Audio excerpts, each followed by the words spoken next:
السلام عليكم ورحمة الله تعالى وبركاته. أصحابتي دقاليق waxaan idin leeyahay bash iyo barwaaqo ugu noolaada. Anigu waxaan nahay King Sulphur. Waxaad iga daawanaysaa King Sulphur Media. Ugu horeyn sida caadada inoo ahayd inta aan u gudagelin muuqaalkani xamaasadiisa iyo xiisiisa xambaarsan. bal marka hore like-ta diwaaninka yaraa King Sulphur oo saaxiibka oo halka qaraabada heedeene bal comment-gana ka tagin shartuna asxaabtada la wadaag si iyaguna aan u noqono saaxiibo balanteen waa inaadan comment aadan ka soo tagin comment-ga aad baan u akhriyaa waana jecelahay. Haddaba waxaan idin sidaa ninkii BK ahaa oo diyaaradiisa ka caga dhigatay London.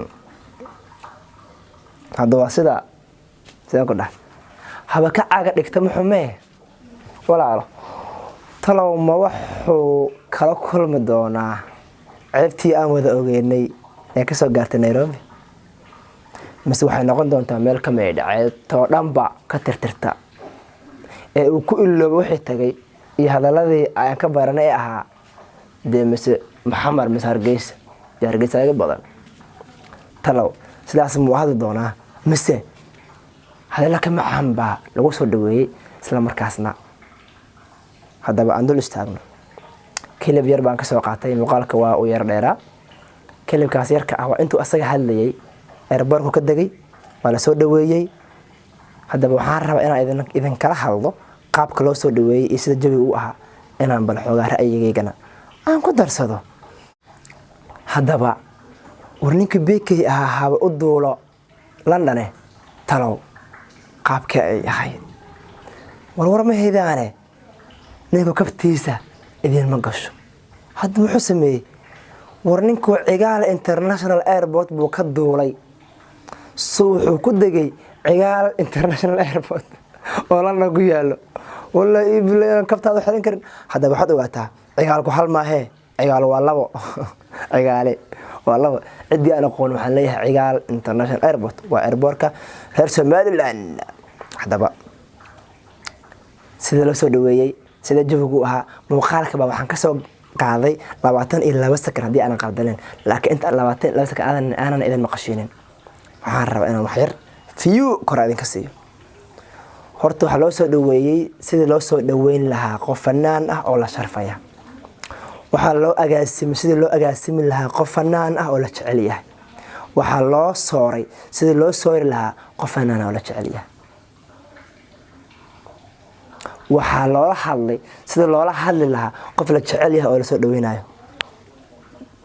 Haddaba muuqaalka marka hore ila soo daawada. Subax wanaagsan baan leeyahay aad buu mahadsantihiin meel kasta joogtaan taageerayaasheeda intay arkaysay intay soo dhaweysay asxaabta qaaliga saakayga hortay Cabdullaahi Xasan Ganay oo ila socday dhammaan aad baan idin salaamayaa inta la soo dhaweysana waxaan leeyahay aad buu mahadsantihiin asiya sharaf ku noolaada. Haddaba waxaan qirayaa in idinkuna aad qirteen qaabka loo soo dhaweeyay anigu halka idinkaga tabiyay mid inaad soo aragteen maxaa yeelay labada igu taalo amba adigana kugu yaalo qalbiga igu yaalo maskaxda igu taalana adiguna way kugu taalaa.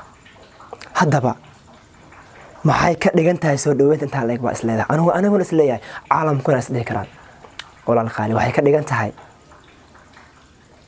in ay jawaab u tahay falxumadii heer horeeto ee la kulmay fannaankeena aanan doonayn anigu inaan la kulmo wax la mid ah balse BK waxa uu noqday in uu yiraahdo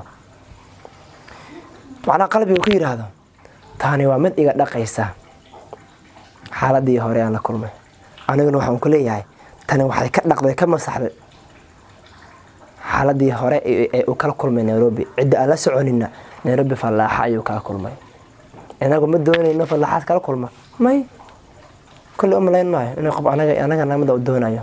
Haddaba BK waxaan leeyahay hambalyo maxaa yeelay qofka marka uu rabo inuu guul gaaro waxa ka sakeeyo guul darro ha iloobin there is no success without fail ma jirto guul darro la'aan darteed.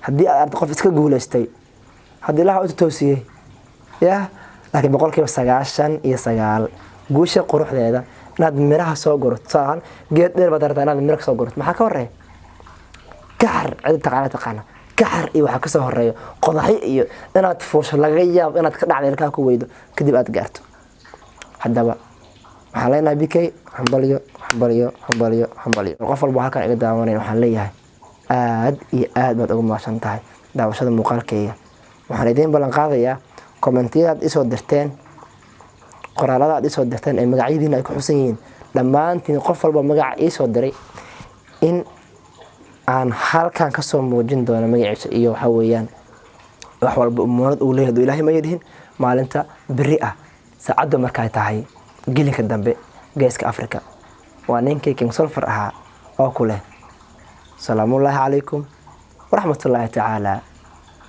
wa barakaatuh